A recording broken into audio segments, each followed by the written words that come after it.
খাল ও সড়কের জায়গা দখল করে রাখায় মোহাম্মদপুর বেড়িবাঁধ এলাকার সাদিক অ্যাগ্রোতে অভিযান পরিচালনা করবে ঢাকা উত্তর সিটি কর্পোরেশন। এই খবর পাওয়ার পর গত রাত থেকেই সাদিক অ্যাগ্রোর বেশ কিছু গরু সরিয়ে নেওয়া হয়েছে। এছাড়া খাল ও সড়কের জায়গায় অবৈধভাবে দখল করে রাখা অস্থায়ী কিছু স্থাপনাও সরিয়ে নিয়েছে তারা।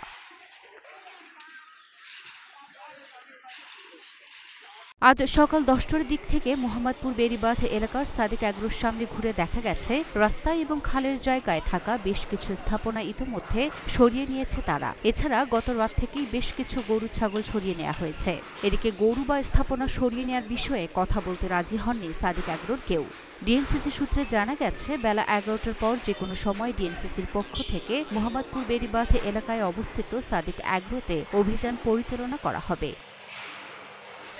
Luna Afroz Nipa, Dhaka post.